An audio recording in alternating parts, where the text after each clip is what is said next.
बहुत ज़्यादा चर्चा चल रही है कि लुधियाना की एक संस्था ने बहुत सस्ती दवाइयाँ दी हैं। तो वो दवाइयाँ महंगी को सस्ती करने के लिए उन लोगों ने एक दवाइयों की दुकान खोली जिसमें दवाइयाँ बहुत सस्ती मिलती थी। वो सस्ती जब मिलने लगी दवाइयाँ बहुत ज़्यादा, तो केमिस्ट जो थे वहाँ के लुधियाना के, वो बहुत तिलमिलाए। कुछ दवाइयाँ ऐसी हैं जिसकी एक एक दवाई की सैकड़ों कंपनियाँ जो उसको अलग अलग नाम पे बेच रही हैं। केमिस्ट को मिलने वाली रेट है उसमें इतना ज़्यादा फ़र्क है। मान लीजिए दवाई MRP तो उसका 100 रुपये है और जो जिस रेट पे केमिस्ट को मिल रही है वो 10 रुपये है। गवर्नमेंट ट्रांसपेरेंट करे सारी बात कि कहाँ से किस दवाई का रॉ मटेरियल कहाँ से आ रहा है, वो किस रेट से आ रहा है। नमस्कार, D5 चैनल हिंदी देख रहे दर्शकों का मैं वंदना स्वागत करती हूँ। आज एक बार फिर हमारे साथ हैं डॉक्टर अमर सिंह आज़ाद। डॉक्टर साहब, आपका बहुत बहुत स्वागत है। सभी श्रोताओं को नमस्कार जी। डॉक्टर साहब, आजकल सोशल मीडिया पे बहुत ज़्यादा चर्चा चल रही है कि लुधियाना की एक संस्था ने बहुत सस्ती दवाइयाँ दी हैं, तो ये क्या घटना है, ये पूरी घटना बताइए। वंदना, वो हुआ क्या कि लुधियाना में एक संस्था है, उसने गुरु नानक मोदी खाना दवाइयों के लिए खोला है। मोदी खाने की बैकग्राउंड बड़ी आपको जानते हैं कि सिख हिस्ट्री में गुरु नानक साहब सुल्तानपुर में मोदी खाने में गए थे, जहाँ पे उन्होंने 13-13 करके लोगों को खुले आम जो राशन दिया था। तो उसको लेके लोग वो श्रद्धा जुड़ी हुई है। तो वहाँ लोगों के ने, क्योंकि दवाइयाँ बहुत महंगी हैं, तो वो दवाइयाँ महंगी को सस्ती करने के लिए उन लोगों ने एक दवाइयों की दुकान खोली जिसमें दवाइयाँ बहुत सस्ती मिलती थी। तो वो सस्ती जब मिलने लगी दवाइयाँ बहुत ज़्यादा, तो केमिस्ट जो थे वहाँ के लुधियाना के, वो बहुत तिलमिलाए, क्योंकि वहाँ लाइनें लगने लगी, भीड़ होने लगी।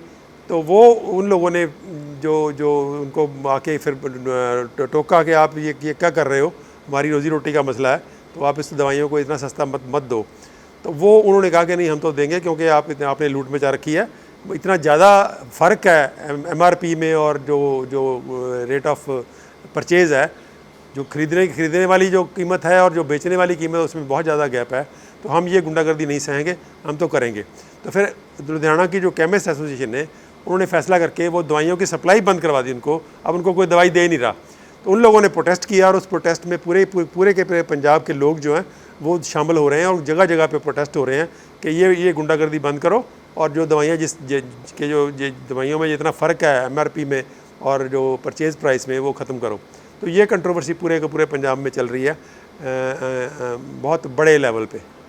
इसके पीछे क्या कारण हो सकता है, ये ऐसा क्यों किया उन्होंने? वरना दो तरह की दवाइयाँ बिकती हैं मार्केट में। एक को बोलते हैं हम एथिकल मेडिसिन्स, एक को बोलते हैं जेनरिक मेडिसिन्स।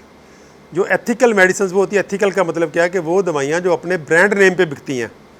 वो दवाइयों के दो नाम होते हैं, एक होता है उसका दवाई का नाम, यानी कि उसको बोलते हैं फार्माकोलॉजिकल नेम। फार्माकोलॉजी होती है साइंस ऑफ एलोपैथिक ड्रग्स, उसको बोलते हैं फार्माकोलॉजी। फार्माकोलॉजिकल नेम जो होता है वो एक ही होता है दवाई का। उसी दवाई को बहुत सारे नेम्स पे, कुछ दवाइयाँ ऐसी हैं जिसकी एक एक दवाई की सैकड़ों कंपनियाँ जो उसको अलग अलग नाम पे बेच रही हैं। तो वो एथिकल मार्केट होती है जो अपने ब्रांड नेम पे बिकती है। उसके पैरेलल एक दूसरी मार्केट है जिसको हम बोलते हैं जेनरिक मार्केट। जेनरिक मार्केट में जो ब्रांड होता है वो नहीं होता, वो दवाई अपने नाम से बिकती है, दवाई के नाम से। तो इन दोनों किस्मों की दवाइयों के रेटों में ज़मीन आसमान का फ़र्क है। और जो एथिकल वाली दवाइयाँ हैं वो तो उसमें प्रिंट प्राइस और परचेज़ प्राइस में 25-30%, 35, ज़्यादा से ज़्यादा 35% का मार्जिन होता है। मान लीजिए किसी होलसेलर ने रिटेलर को जो दी, तो उसमें वो क्या देगा, ज़्यादा से ज़्यादा 25% प्रॉफिट देगा। वो एथिकल होती है। तो लेकिन जेनरिक में क्या है कि जो MRP है और जो केमिस्ट को मिलने वाली रेट है, उसमें इतना ज़्यादा फ़र्क है। मान लीजिए दवाई MRP तो उसका 100 रुपये है और जो जिस रेट पे केमिस्ट को मिल रही है वो 10 रुपये है। इतनी ज़्यादा जो डिफरेंस है, तो उसमें क्या होता है कि वो जो केमिस्ट है, वो जब ग्राहक उसके पास जाता है उस दवाई लेने के लिए, कोई किसी भी नाम से ले जाए, उसको पता होता है कि ये वाली दवाई है।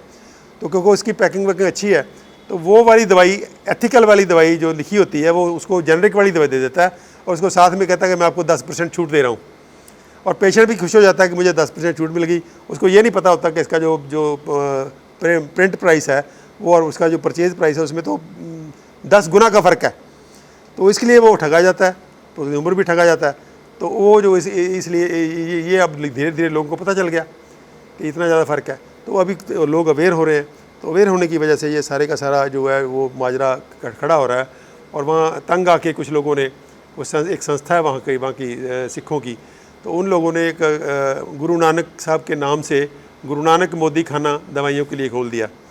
तो उसमें उनमें इतनी लंबी लंबी लाइनें लगती हैं और पूरे के पूरे केमिस्ट हैं, उनकी सेल जो वहाँ अफेक्ट हुई।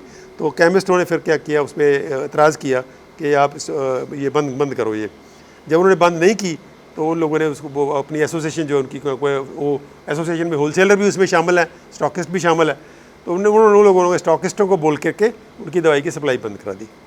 तो ये पूरे का पूरा माजरा कहीं ना कहीं बहुत बड़ी एक फार्मा कंपनियाँ और जो ड्रग सेलर हैं और कहीं ना कहीं कुछ बीच में मेडिकल प्रोफेशन के डॉक्टर भी उसमें साथ शामिल हो सकते हैं, लेकिन ज़्यादा ये धंधा ड्रग कंपनियों का है और साथ में जो केमिस्ट हैं उनका पूरे का पूरा धंधा चल रहा है ये।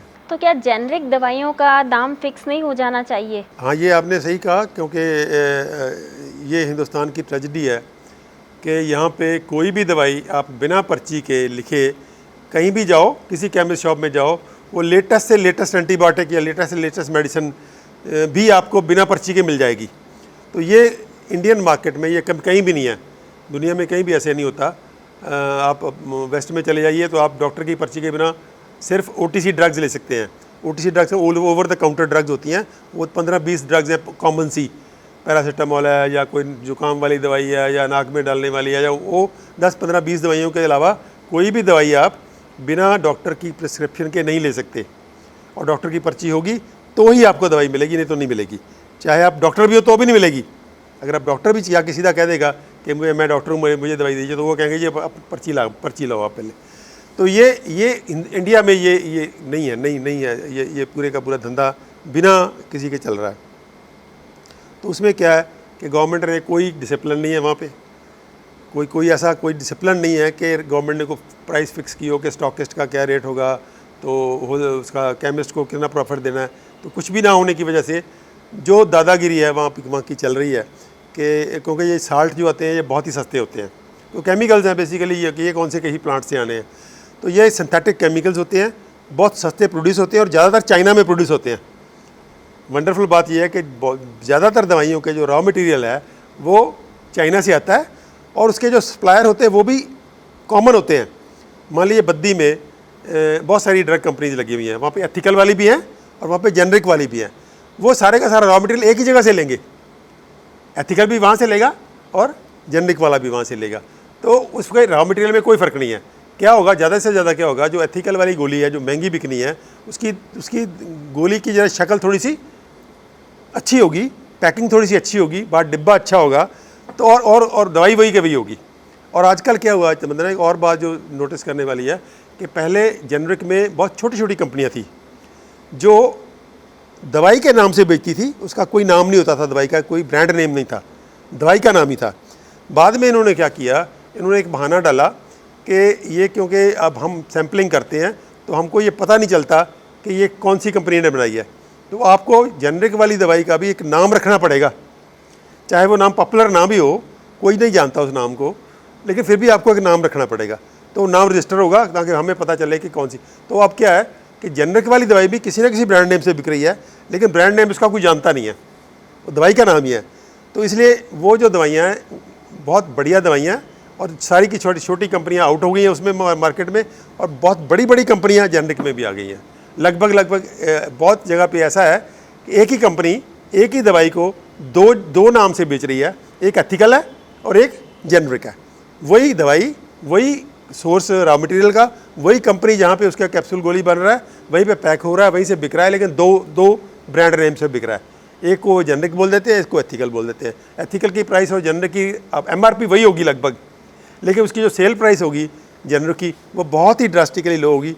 बहुत जगहों पे 500-600% का फ़र्क है, यानी कि 5 से 6 टाइम्स और 10 टाइम्स भी किसी का MRP होगा। तो ये बहुत बड़ी एक जिसको बोलते हैं कि धोखा है लोगों से, और क्रिमिनल प्रैक्टिस है किसी भी समाज में।